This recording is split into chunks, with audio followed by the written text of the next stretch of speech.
Oui, chers amis, c'est une très grande surprise de bien vouloir faire cette vidéo pour partager avec vous mon sentiment quant à l'actualité. L'actualité culturelle, ce n'est pas l'actualité politique parce que le Cameroun se prépare à organiser un très grand événement le samedi 18 au Zénith de Paris. Et j'ai été, ma foi, très choqué de constater qu'aucun média camerounais ne faisait la pub autour de l'événement. Choqué parce que si vous mettez côte à côte notre leader national, Pedro Gobelet de Dieu, j'ai nommé Petit Pays, qui s'est déplacé pompeusement pour les États-Unis et plus précisément à Houston, vous allez vous rendre compte qu'il s'est produit où? Il s'est produit où? À la question de savoir il s'est produit où, ça devait nous interroger, c'est-à-dire que les stars de la musique camerounaise, les stars de la culture camerounaise sont domestiqués par nous-mêmes et quand ils arrivent généralement à l'étranger, ils jouent dans des petites salles. En réalité, je dirais, ils jouent pour des baptêmes, des foires, des mariages et ça ne représente pas grand-chose.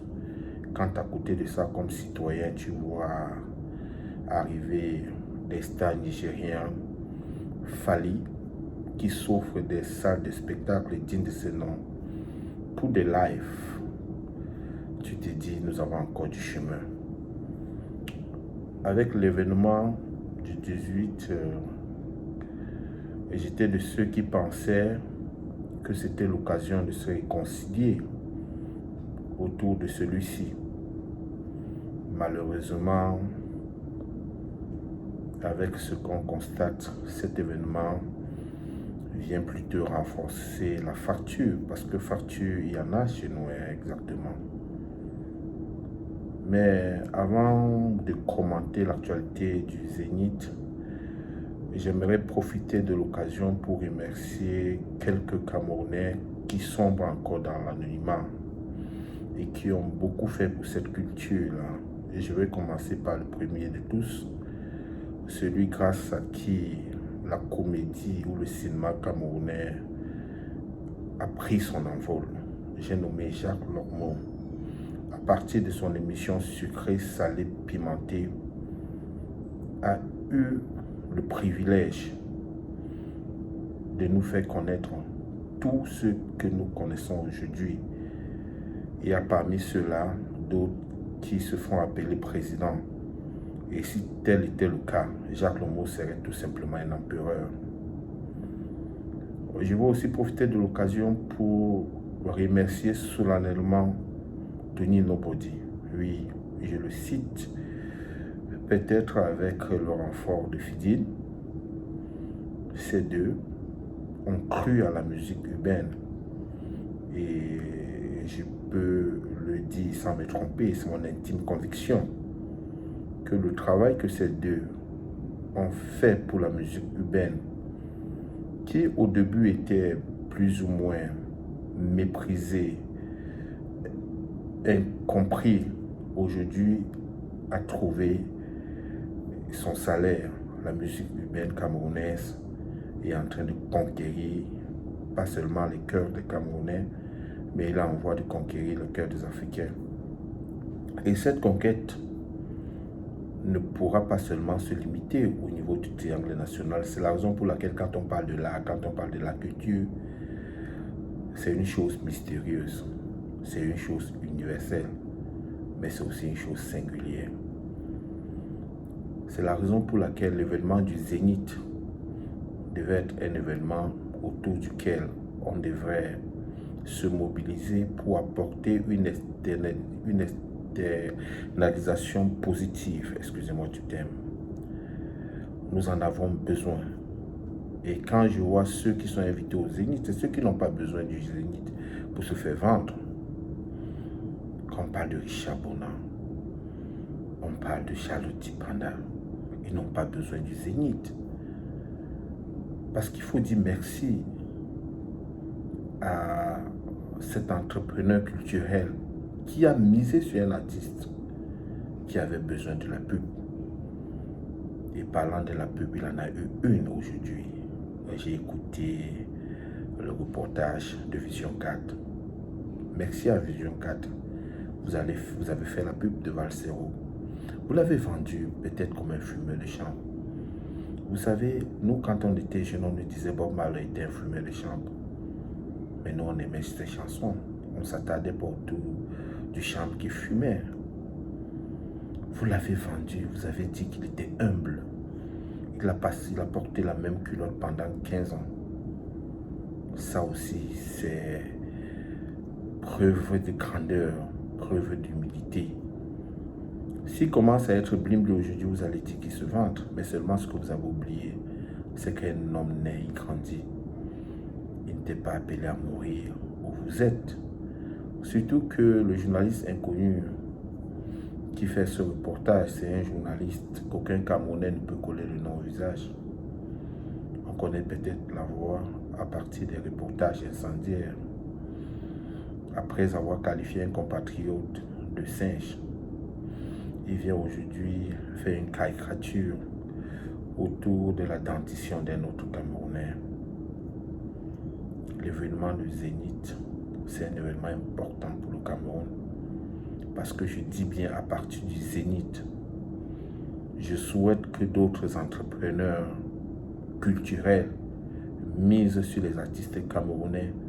Je ne veux plus voir nos musiciens dans des petites salles quand ils arrivent aux États-Unis, quand ils arrivent au Canada, quand ils partent en France ou quand ils partent en Belgique. Ils doivent affronter la foule. Ils doivent se produire en live. Et l'invitation ne devrait plus seulement se limiter à l'homme musicien. Ça doit être adressé à toute l'équipe. C'est ainsi qu'on arrive à bâtir des bons orchestres. C'est la raison pour laquelle l'événement du Zénith, c'est un événement important. Parce qu'à partir du Zénith, c'est la musique camerounaise qui va renaître de ses cendres. Cette musique que les gens veulent embrigader dans le théâtre national, c'est cette musique-là qui va renaître de ses cendres. J'ai besoin de voir le jeune Minx se produire au Zénith, à l'Olympia.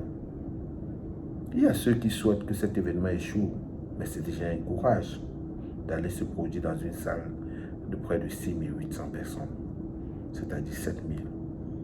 Dites-moi combien de promoteurs de spectacles peuvent organiser un spectacle au Cameroun avec des musiciens dans une salle de 7000 personnes. Combien peuvent miser leur argent? On a réduit les musiciens aujourd'hui à se produire dans des petits cabarets, dans des petits bosquets, à l'occasion des mariages. Nous n'attendons pas ça de la musique camerounaise. Nous voulons, pour paraphraser l'équipe de Paris Saint-Germain, rêver plus grand. Et ce rêve-là, ça passe par le Zénith de Paris. Je commence à dire à la fin de cette vidéo que j'ai été très déçu par le premier des Camerounais de France, l'ambassadeur. Vous êtes en France, dans un pays qui a connu ou qui connaît Yannick Noah, qui a son temps avec des divergences du point de vue politique avec le président Sarkozy. Pensez-vous, monsieur l'ambassadeur, qu'un ambassadeur français hors de la France pouvait refuser de recevoir Yannick Noah seulement parce qu'il est contre la politique du président Sarkozy? Quand on est nommé ambassadeur du Cameroun à l'étranger, on n'est pas président du comité de base du RDPC. Le Cameroun, c'est notre bien commun, les gens le disent. Les institutions du Cameroun que vous représentez, ce n'est pas les hommes qui sont à la tête de ces institutions. Il faut bien faire la démarcation entre les deux choses. Vous avez raté l'occasion de créer le pont entre ceux qui sont contre la gouvernance actuelle et ceux qui sont pour la gouvernance actuelle. Vous avez raté cette occasion de laisser naître comme une sorte d'envie de nous rencontrer pour discuter. On en a besoin. Vous êtes restés dans votre coin, peut-être par crainte, parce que l'habitude des hauts fonctionnaires du Cameroun, c'est qu'ils ne sont que là par procuration. Ils ne prennent aucune décision importante sans se référer à la hiérarchie. Donc, en d'autres termes, on peut créer un grand centre de commandement à Yaoundé pour gouverner le Cameroun, et à l'intérieur et à l'extérieur. Je ne serai pas à Paris, mais je peux rassurer tous ceux qui me connaissent que si j'étais en France, j'aurais pris mon billet pour ce concert. Pas parce que j'aime le rap, non. Je suis fan de Richard Bona, je suis fan d'Henri Dikongé, je suis fan de Belka Tobi, je suis fan de Jacques Théim. Et quand il s'agit de Makossa, je peux écouter Guy Lobert ou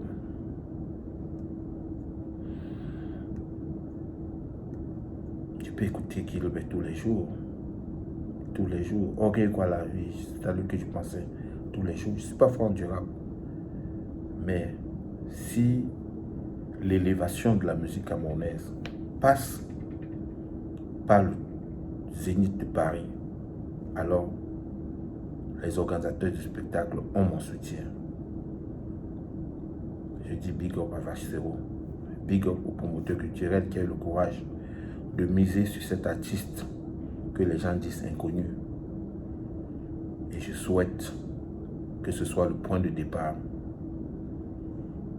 d'une nouvelle naissance pour la musique camerounaise. Je ne veux plus vous voir produire dans des petits salles de spectacle où vous attendez les faroutages, signer les bons contrats, venez vous produire en professionnel. Je vous remercie.